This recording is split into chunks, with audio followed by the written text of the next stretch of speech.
Welcome to Prachi academy YouTube channel. आशा करते हैं कि आप लोगों की पढ़ाई लिखाई अच्छी चल रही है, साथ ही साथ आप झारखंड एसएससी सीजीएल की तैयारी भी जोर शोर से कर रहे होंगे। पिछले क्लास में हम लोगों ने स्वर्णरेखा नदी का डिटेल से स्टडी किए थे, जिसमें हम लोगों ने देखा कि स्वर्णरेखा नदी के किनारे कौन कौन सा शहर बसा हुआ है, स्वर्णरेखा नदी का कौन कौन सी सहायक नदी क्या है, उद्गम स्थल क्या है, मुहाना क्या है, साथ ही साथ इसमें कौन कौन सा बांध बना हुआ है। इस सब में आप सभी का बहुत सारा प्यार मिला, इसमें सभी विद्यार्थियों को थैंक्स। और जो विद्यार्थी इस चैनल में नए हैं, चैनल को सपोर्ट करने के लिए चैनल को सब्सक्राइब और वीडियो को लाइक कर दीजिए। आज हम लोग झारखंड की सबसे लंबी नदी, जो झारखंड की सबसे लंबी नदी है दामोदर नदी, उसका हम लोग डिस्कस करने जा रहे हैं। किसी विद्यार्थी का क्वेश्चन था, ये शायद छूट गया होगा पिछले क्लास में, कि सर झारखंड में कितने नदी बेसिन की संख्या है। तो मैं बता देना चाहता हूं भाई कि झारखंड में कुल नदी बेसिन की संख्या 16 है। अगर छूट गया होगा तो इसको नोट कर लीजिएगा, शुरुआत में ही होना चाहिए था नदी तंत्र में, उसके लिए सॉरी मेरे भाई। ठीक है, कोई कमेंट्स किया था कि सर नदी तंत्र में जो झारखंड का आता है तो कितने नदी बेसिन है। तो झारखंड में कुल 16 नदी बेसिन है, याद रखिएगा। झारखंड में कुल कितने हैं? 16 हमारा नदी बेसिन होता है। अब ध्यान दीजिएगा, दामोदर नदी जो है झारखंड की सबसे लंबी नदी है। झारखंड की सबसे लंबी नदी है हमारा कौन? दामोदर। और साथ ही साथ ये झारखंड की सबसे प्रदूषित नदी भी है। झारखंड की सबसे प्रदूषित नदी भी है, एक साथ इसको लिखिएगा। झारखंड की सबसे लंबी नदी और झारखंड की सबसे प्रदूषित नदी हमारा दामोदर नदी ही होता है। याद रखिएगा, इस नदी का जो उद्गम स्थल है, उद्गम स्थल जो छोटा नागपुर के उत्तरी भाग, मतलब उत्तरी छोटा नागपुर होगा, ठीक है ना। छोटा नागपुर के उत्तरी भाग के टोरी क्षेत्र, कौन सा क्षेत्र है हमारा? टोरी क्षेत्र, चंदवा जिला लातेहार। याद रखिएगा, टोरी क्षेत्र, चंदवा जिला लातेहार, छोटा नागपुर पठार का उत्तरी क्षेत्र। मतलब मैप में देखिएगा तो यहाँ पर है, आपका ध्यान दीजिएगा, ये आसपास देखिए, यहाँ पर है, देखिए, ठीक है ना। यहाँ पर आता है, जैसे ही चतरा में घुसता है, चतरा से घुसने के बाद जैसे ही हजारीबाग में आता है तो ये बकरी नदी से, बरकी नदी से पहला संगम होता है इसका। मतलब ये हमारा जो दामोदर आ रहा है तो सबसे पहला नदी जो सहायक नदी मिलती है वो बरकी मिलती है। ध्यान दीजिए, बरकी नदी यहाँ पर लिख चुके हैं, देख लीजिए, बरकी नदी। ये आपका मिल जाता है कहाँ पर? तो आपका ये हजारीबाग जिला का एकदम लास्ट पोजीशन, और इधर हमारा रांची का और हजारीबाग जो होता है मतलब कि हिंदेगिरी के आसपास ये आपका मिलता है, हिंदेगिरी, ठीक है, हिंदेगिरी के आसपास हमारा मिलता है। उसके बाद ये रामगढ़ होते हुए, फिर बोकारो होते हुए, ऐसे करते हुए पश्चिम बंगाल, धनबाद होते हुए, बोकारो से धनबाद जाएगा, धनबाद से चिरगुंडा होते हुए ये आपका क्या बोलते हैं, बंगाल में घुस जाएगी। और बंगाल में जाते हुए कहाँ पर मिल जाएगी? हमारा हुगली नदी में मिल जाएगी। इसका मुहाना कहां पर है? हुगली नदी है, कहीं लिखे होंगे, देखिए, ठीक है ना। इसका मुहाना, हाँ, मुहाना हुगली नदी यहां पर लिखे हुए हैं, देख लीजिए। दामोदर का मुहाना क्या है हमारा? हुगली नदी है। अब ध्यान दीजिएगा, ये जो नदी है, इस नदी का कुल लंबाई जो है 592 किलोमीटर है। कुल लंबाई कितना है? 592 किलोमीटर है, जिसमें से आधा नदी हमारा बंगाल में है, आधा नदी झारखंड में है। तो झारखंड में जो दामोदर बहती है उसकी कुल लंबाई झारखंड में आपका 290 किलोमीटर है। झारखंड में दामोदर का कुल लंबाई कितना है? 290 किलोमीटर की दूरी तय करने के बाद यह बंगाल में प्रवेश कर जाती है। कौन? दामोदर। दामोदर का कुल लंबाई, बड़ा कंफ्यूजन डाटा है, झारखंड का बुक में 290 मिलता है, तो आपको मैं बता दे रहा हूं कि दामोदर की कुल लंबाई जो है 592 किलोमीटर है, जिसमें से 290 किलोमीटर जो होता है झारखंड में बहती है और बाकी हिस्सा वो बंगाल में बहती है। अब बंगाल में जा करके ये कहां पर? ये हुगली नदी में मिल जाती है। मैंने दामोदर किसकी सहायक नदी है? तो हुगली नदी की सहायक नदी है। इसका जो दामोदर का प्राचीन ग्रंथ में जो नाम है वो देवनद है। प्राचीन ग्रंथ में इसको किस नाम से जाना जाता है? देवनद के नाम से जाना जाता है। साथ ही साथ बंगाल का इसे शोक भी कहा जाता है, क्योंकि इसका बहाव तेज होने के कारण जैसे ही हमारा बंगाल में प्रवेश करता है तो इसका पहाड़ी क्षेत्र से गुजरकर मैदानी क्षेत्र का आने के कारण इसका नदी का बहाव क्या होता है? फैल जाता है, बहुत अत्यधिक बाढ़ होता है, जिसके कारण ये इस एरिया को, बंगाल का मैदानी क्षेत्र को क्या कर देता है, तबाह कर देता है, बर्बाद कर देता है बरसात के दिन में। इसलिए इसको हम लोग बंगाल का शोक भी कहते हैं। किसको? दामोदर नदी को। इसकी जो सहायक नदियां हैं, ठीक है, किसकी? दामोदर की जो सहायक नदी है, बराकर नदी है, कुनार नदी है, बरकी नदी है, भैरवी या भेड़ा नदी है, बोकारो नदी है, जामुनिया नदी है, कतरी नदी है, ठीक है। इतना इसकी क्या है, सहायक नदी। कौन कौन? बराकर, कुनार, भैरवी या भेड़ा, बोकारो, जामुनिया और कतरी नदी। अब ध्यान दीजिएगा, दामोदर नदी घाटी परियोजना यह अक्सर पूछता है एग्जाम में, इसकी शुरुआत कब हुई थी? तो याद रखिएगा 1948 ईस्वी में। 1948 ईस्वी में। ये हमारे झारखंड के लिए भी नहीं बल्कि पूरा ये हमारा ट्रेडिशनल जीएस के लिए भी इंपॉर्टेंट क्वेश्चन बनता है, क्योंकि भारत की पहली नदी घाटी परियोजना है। भारत की पहली नदी घाटी परियोजना अगर कोई है तो वो दामोदर नदी घाटी परियोजना है। इसलिए दामोदर नदी घाटी की परियोजना झारखंड के लिए नहीं बल्कि ट्रेडिशनल जीएस मैंने क्या बोलते हैं, इंटरनेशनल लेवल पे, क्योंकि ये आजाद भारत का पहला नदी घाटी परियोजना, याद रखिएगा, जो 1948 में शुरू हुआ। इस परियोजना की शुरुआत कब हुआ? 1948 में शुरू हुआ। और इस परियोजना के तहत, दामोदर नदी घाटी परियोजना के तहत कुल 8 बांध और 1 बैराज बनाया गया है। हर जगह 8 ही बांध मिलता है, लेकिन आपको बता देना 8 गो बांध है और 1 गो बैराज है। जो बैराज कौन है? दुर्गापुर बैराज है, जो हमारा अवरोधक बांध के नाम से जाना जाता है। उसके अलावा 8 गो बांध लिख दिए हैं, देखिए यहाँ पर मैथन बांध है, कोनार बांध है, बोकारो बांध है, बाल पहाड़ी आपका तिलैया डैम है, बाल पहाड़ी का तिलैया डैम, इसी को तिलैया डैम कहते हैं। तिलैया बांध है, बेरमो बांध है, रंडिया है, पंचेत है, अय्यर को ही तेनुघाट बांध भी कहते हैं। तेनुघाट बिजली घर, याद रखिएगा, ठीक है ना। तो अय्यर बांध या तेनुघाट बांध, और दुर्गापुर हमारा बैराज है, बांध नहीं, अवरोधक बांध है, याद रखिएगा ये, ठीक है। दुर्गापुर बांध अवरोधक बांध है, देखिए यहाँ पे लिख चुके हैं, दुर्गापुर बांध अवरोधक बांध है, मतलब कि एक बैराज है। साथ ही साथ ये जो डीवीसी, जिसको दाल भात चोखा या दामोदर वैली कारपोरेशन कहते हैं, डीवीसी को क्या कह सकते हैं? स्टूडेंट लाइफ में डीवीसी बहुत महत्वपूर्ण रखता है भाई, हम लोग भी निकले हैं और कर ही रहे हैं। तो डीवीसी कहने का मतलब स्टूडेंट लाइफ में पढ़ नहीं आता है दाल भात चोखा, तो दाल भात चोखा नहीं समझिएगा, यहाँ पर दाल भात चोखा नहीं समझिएगा, क्या समझिएगा? दामोदर नदी घाटी परियोजना, मैंने कि दामोदर वैली कारपोरेशन, ठीक है, DVC, Damodar valley corporation, Damodar corporation, DVC, Damodar valley corporation, ठीक है। तो डीवीसी का दामोदर वैली कारपोरेशन, तो इसके तहत हमारा 8 बांध और 1 बैराज बनाया गया। दाल भात चोखा नहीं, क्या है हमारा? दामोदर वैली कारपोरेशन, दामोदर घाटी परियोजना, याद रखिएगा, डीवीसी का फुल फॉर्म। और इसका जो डेवलपमेंट है अमेरिका का टेनेसी घाटी परियोजना के तहत किया गया। ये बड़ी पूछता है, अमेरिका का टेनेसी घाटी परियोजना के तहत ने उसी के आधार पर दामोदर नदी घाटी परियोजना का क्या किया गया है? डेवलपमेंट किया गया है। अब समझिए यहाँ पर इस नदी का मुहाना तो हुगली है, बता दिए दामोदर का, ठीक है। ये झारखंड की सबसे प्रदूषित नदी, झारखंड की सबसे लंबी नदी, और इसका उद्गम स्थल क्या है? टोरी क्षेत्र, जो जिला लातेहार पड़ेगा, चंदवा के निकट में है टोरी, ये कोल माइंस एरिया भी पड़ता है हमारा, ठीक है। इसका जो सहायक नदी आपको बता चुके हैं, बराकर है, कुनार है, बकरी है, बरकी है, भैरवी या भेड़ा है, बोकारो है, जामुनिया है, कतरी है। तो सबसे पहले बराकर नदी की बात करते हैं। तो बराकर नदी का उद्गम स्थल छोटानागपुर पठार के पदमा गांव, ध्यान दीजिएगा, बराकर नदी का उद्गम स्थल छोटानागपुर पठार के पदमा गांव, याद रखिएगा, पदमा गांव, पदमा का किला, याद रखिएगा, रामगढ़ राज, पदमा किला। तो पदमा गांव के निकट हजारीबाग में स्थित है। कहां पर स्थित है? हजारीबाग में। इसकी जो सहायक नदी है, बराकर नदी की सहायक नदी कौन कौन है? ध्यान दीजिएगा, उसरी नदी और बरसोती नदी है। बराकर की सहायक नदी कौन कौन सा है? उसरी और बरसोती नदी। अब बराकर नदी पर ही आपका मैथन डैम और बाल पहाड़ी, जिसको हम लोग तिलैया डैम कहते हैं, वो बराकर नदी पर ही बना हुआ है। मैथन डैम और बाल पहाड़ी, जिसको तिलैया डैम के नाम से जानते हैं, ये किसमें बना हुआ है? हमारा बराकर नदी पर बना है। अब देखिए, इसका जो मुहाना है बराकर नदी का, ये तो दामोदर नदी ही है, लेकिन कहां पर? डिसरगढ़ आसनसोल, ये आपका वेस्ट बंगाल में पड़ता है, पश्चिम बंगाल में पड़ता है।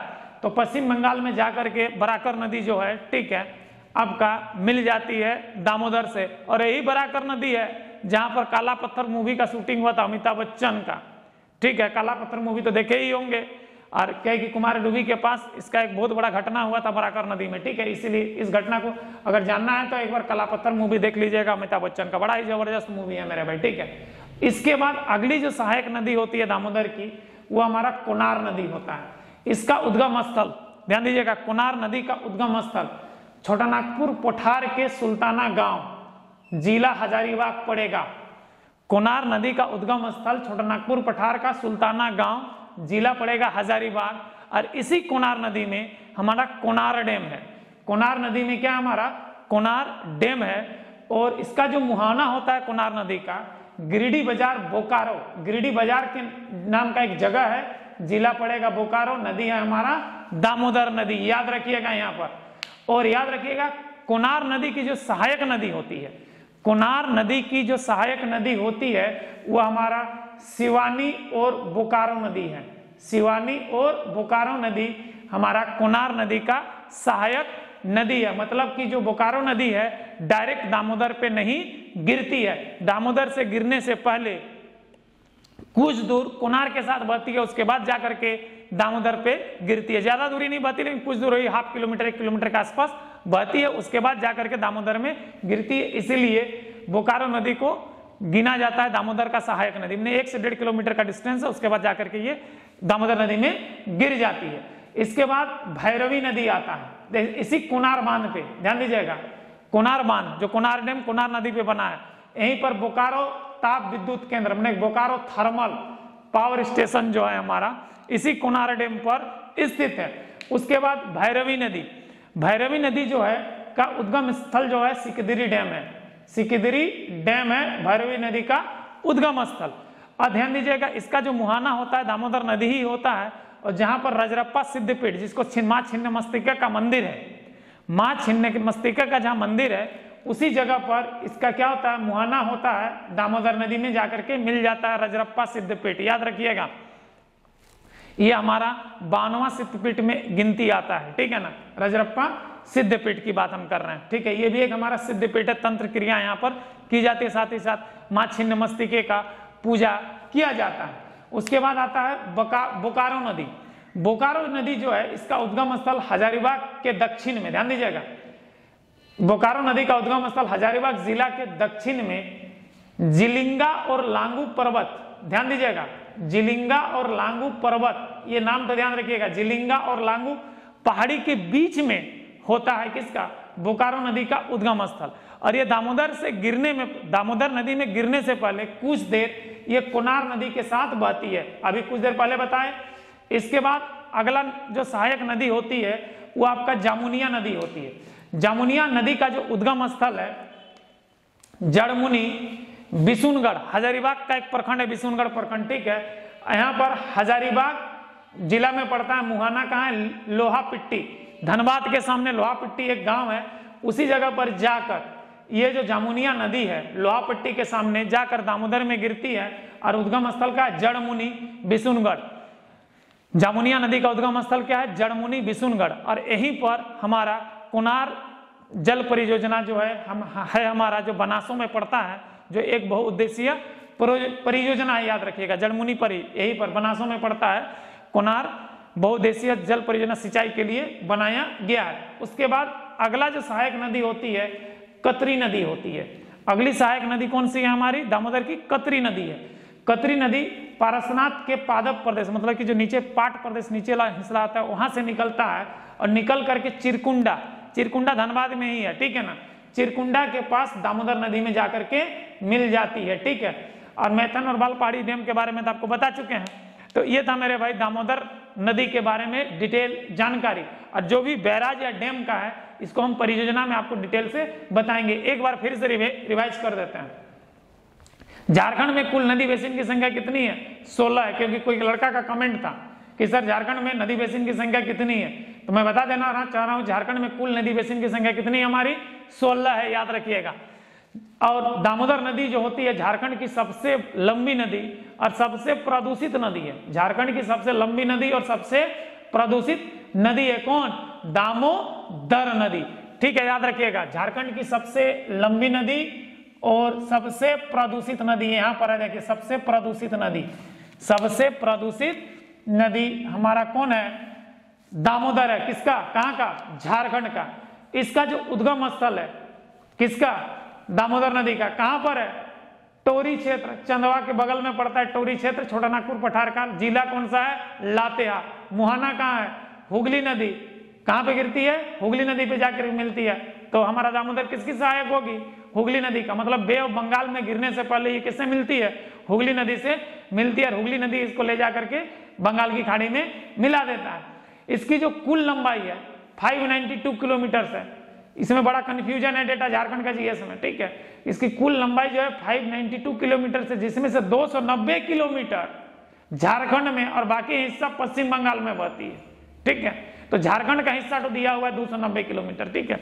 तो झारखंड में 290 है, टोटल लंबाई 592 है। इसमें माइनस कर दिया तो बाकी हिस्सा आपका बंगाल में मिलेगी। याद रखिएगा दामोदर नदी में नदी घाटी परियोजना का विकास किया गया और आजादी के बाद पहला झारखंड का नदी, झारखंड और भारत का पहला नदी घाटी परियोजना है। इसकी शुरुआत 1948 ईस्वी में की गई। किस नाम से? डीवीसी। डीवीसी का मतलब क्या होता है? दाल भात चोखा? नहीं रे भाई, दाल भात चोखा नहीं होता है, क्योंकि स्टूडेंट लाइफ में तो दाल भात चोखा का बहुत बड़ा योगदान है। डीवीसी का मतलब होता है Damodar valley corporation. Full form याद रखिएगा, डीवीसी का पूछता है, दाल भात चोखा नहीं मार दीजिएगा, मारिएगा क्या? दामोदर वैली कारपोरेशन है यहाँ पर, ठीक है। तो दामोदर नदी घाटी परियोजना की पहली नदी घाटी परियोजना है। कहाँ की? देश की पहली नदी घाटी परियोजना है। इसकी शुरुआत 1948 ईस्वी में की गई थी और इस परियोजना के तहत 8 बांध और 1 बैराज बनाया गया है। कितना बांध? 8 बांध और 1 बैराज। बांध कौन कौन है? मैथन बांध है, कोनार बांध है, बोकारो बांध है, बाल पहाड़ी बांध, इसी को तिलैया बांध कहते हैं, याद रखिएगा। बेरमो बांध, रंडिया बांध, पंचेत बांध, अय्यर बांध कोई तेनुघाट बांध कहते हैं, याद रखिएगा, ठीक है। और लास्ट में है दुर्गापुर, ये बैराज है, औरधक बांध है। ये क्या है हमारा? औरधक बांध है, याद रखिएगा। दुर्गापुर बांध एक औरधक बांध है, ठीक है। दुर्गापुर बांध एक औरधक बांध है, बता दिए। और ये जो डीवीसी का डेवलपमेंट हुआ है किसके तर्ज पर हुआ है? तो अमेरिका का टेनेसी घाटी परियोजना के तर्ज पर हुआ है। अमेरिका का टेनेसी घाटी नदी घाटी परियोजना के तर्ज पर डीवीसी का डेवलपमेंट किया गया है। इनकी जो सहायक नदी है कौन है? बराकर है, कुनार है, बरकी है, भैरवी है, बोकारो है, जामुनिया है, कतरी है, ही ना। तो सबसे पहले बराकर नदी को देखते हैं, ठीक है। मुहाना तो हुगली बता चुके हैं। बराकर नदी का जो उद्गम स्थल है छोटा नागपुर पठार के पदमा गांव से। छोटा नागपुर पठार के कौन सा गांव से है? पदमा गांव से है। अरे पदमा गांव कौन जिला में पड़ता है? हजारीबाग जिला में पड़ता है, रामगढ़ राज्य, याद रखिएगा। पदमा वही पदमा है, ठीक है। रामगढ़ राज्य का राजधानी पदमा था ना मेरे भाई। पदमा का किला पढ़ा चुके हैं पिछले क्लास में, देख लीजिएगा पिछला वीडियो में जाके, पदमा का किला पढ़ा चुके हैं, डिटेल से पढ़ा है रामगढ़ राज्य में, ठीक है। तो पदमा गांव, उसी गांव से इसका उद्गम स्थल है। किसका? बराकर नदी की। इसकी सहायक नदी कौन कौन सा है? उसरी नदी और बरसोती नदी।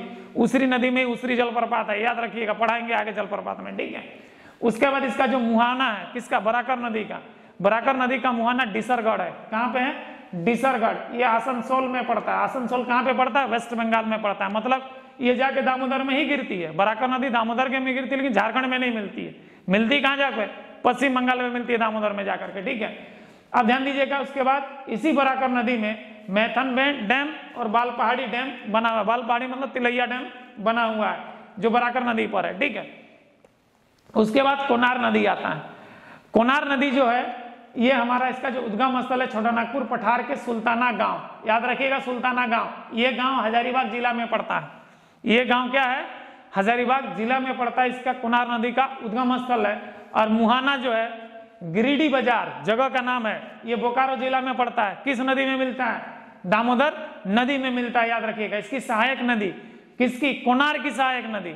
दामोदर की सहायक नदी नहीं, कोनार का सहायक नदी कौन कौन है? शिवानी नदी और बोकारो नदी। अब बोकारो बोल रहे हैं, दामोदर का भी है और कोनार का भी। ध्यान दीजिएगा यहाँ पर क्या कहानी है। बोकारो नदी जो है ना, दामोदर में गिरने से पहले 1 किलोमीटर तक, ठीक है, वो कोनार से मिलती है। 1 किलोमीटर पहले कोनार से मिलती है, उसके बाद जाकर के दामोदर में गिरती है। इसीलिए बड़ा कंफ्यूजन है कि बोकारो नदी दामोदर का सहायक है कि हमारा कोनार का। तो बोकारो नदी स्पेशली अगर देखा जाए तो हमारा कोनार का सहायक है, लेकिन चूंकि 1 किलोमीटर पहले मिलती है इसलिए इसको दामोदर का भी सहायक मान लिया जाता है, ठीक है, मान लिया जाता है, लेकिन एक्चुअली में सहायक बोकारो नदी किसका है, कोनार का सहायक नदी है, याद रखिएगा, ठीक है। अब ध्यान दीजिएगा, इसके बाद कोनार नदी में ही कोनार बांध बना हुआ है, कोनार नदी में ही कौन सा बांध बना हुआ है, कोनार बांध बना हुआ है। यहीं पर बोकारो ताप विद्युत केंद्र जो है, मैंने कि थर्मल पावर स्टेशन जो है यहीं पर स्थापित है, कोनार डैम पर यह स्थापित है, ठीक है। उसके बाद आता है भैरवी नदी, जिसको हम लोग भेड़ा नदी कहते हैं, लोकल भाषा में क्या कहते हैं, भेड़ा नदी कहते हैं। इसका जो उद्गम स्थल है मेरे भाई सिकिदरी डैम है, और सिकिदरी डैम से निकलते हुए गोला होते हुए दुलमी होते हुए, ठीक है, ये नदी बह करके कहाँ चला जाता है, राजरप्पा सिद्धपीठ, जहां पर मां छिन्ने का मस्तिका का मंदिर है, वहीं पर संगम में ही हमारा सिद्धपीठ है, उसी संगम में जाकर के दामोदर पे मिलती है, जहां पर मिलती है, जहां झरना भी बनाती है, जिसको हम लोग भैरवी जलप्रपात भी कहते हैं, ठीक है। और उसी जगह किनारे पर हमारा क्या राजरप्पा सिद्धपीठ है, जो मां छिन्न मस्तिके का मंदिर है। बड़ा ही मनोरम जगह है भाई, हम गए हैं, बड़ा सुंदर जगह है, देख लीजिएगा जाकर के। जो झारखंड के हम नहीं गए हैं तो बेकार है जीवन इस जगह पर, ठीक है, झारखंड पे जीवन जन्म लेना बेकार है, कम से कम इस जगह तो देख लीजिए, बड़ा ही सुंदर और मनोरम दृश्य है हमारा राजरप्पा सिद्धपीठ का, ठीक है। दूर तो जा नहीं सकते हैं, अभी बेरोजगार होंगे आप लोग, ठीक है, तो कम से कम नजदीक में कभी भी साइकिल चाहे बाइक उठाइए पहुंच जाइए, ठीक है, ज्यादा दूरी नहीं है हमारा ये, ठीक है। उसके बाद देखिए यहाँ पर, उसके बाद बोकारो नदी, बोकारो नदी का उद्गम स्थल हजारीबाग जिला का दक्षिण में जिलिंगा और लांगू पहाड़ी, याद रखिएगा, बोकारो नदी का उद्गम स्थल जिलिंगा और लांगू पहाड़ी के बीच स्थित है। और ये जाकर के किससे मिलती है, कोनार, मैंने कि दामोदर में गिरने से पहले किससे मिलती है, कोनार में कुछ देर तक बहती है। देखिए दामोदर में गिरने से पहले कोनार के साथ बहती है, कुछ देर तक बहती है, उसके बाद दामोदर में गिर जाती है। इसके बाद अगली जो सहायक नदी है जो हमारा दामोदर नदी का, वो जामुनिया नदी है। इसका उद्गम स्थल जड़मुनी बिशुनगढ़ प्रखंड है, जिला हजारीबाग पड़ेगा, और मुहाना लोहापट्टी धनबाद के सामने ये जाकर के दामोदर में मिल जाती है। कौन, हमारा जामुनिया नदी। तो बिशुनगढ़ जो है उसके बगल में ही बनासो है, जहां पर कोनार सिंचाई परियोजना है, जो बहुत बड़ा क्षेत्र को सिंचाई परियोजना में इनबिल्ट है हमारा बनासो के सामने, ठीक है, जाकर के देख लीजिएगा, बहुत ही जबरदस्त जगह है बिशुनगढ़ जो है हमारा वहीं पर, ठीक है। इसके बाद अगला जो नदी आता है, कतरी नदी आता है, किसका, दामोदर की सहायक नदी। ये पारसनाथ पहाड़ी गिरिडीह पड़ेगा, ठीक है, उसके निचला स्तर से निकल करके ये चिरकुंडा कहां पर है, धनबाद में है, चिरकुंडा के पास धनबाद में दामोदर के साथ मिल जाती है। और मैथन और बालपहाड़ी डैम के बारे तो बता चुके हैं, मैथन बालपहाड़ी डैम हमारा तिलैया में है। उसके बाद कई को डैम बचा, बोकारो डैम, ये बोकारो नदी पर है। बेरमो और रंडिया आपका क्या है, हमारा दामोदर पर बना है। मैथन भी आपका दामोदर पर बना है, ठीक है। मैथन में 2 डैम है, दामोदर पर है, बोकारो पर है, ठीक है, ये बराकर पर है। अय्यर नदी ये आपका डीवीसी के अंतर्गत आता है, जो दक्षिण कोयल और कारो नदी पर बना है, जो इसको डीवीसी के अंतर्गत ही लिया जाता है। दुर्गापुर बैराज, इस सारा पानी को जमा करने के बाद जो अवरोधक बांध, जो एक्चुअली में बंगाल का शोक कहा जाता है, तो पानी का बहाव ज्यादा बंगाल में न घुसे, इसलिए इसको अवरोधक बांध के रूप में दुर्गापुर पर एक बांध डेवलप किया है। तो ये सारा बांध के बारे में डिटेल से जब परियोजना बताएंगे तो आपको डिटेल से बताएंगे। फिलहाल अभी हम दामोदर नदी में इतना ही जानकारी आपको देते हैं। आशा करते हैं कि आज का क्लास आप लोगों को अच्छा लगा है। अगर अच्छा लगा है तो चैनल को सब्सक्राइब और वीडियो में लाइक जरूर कर दीजिए। जय हिंद, जय संविधान।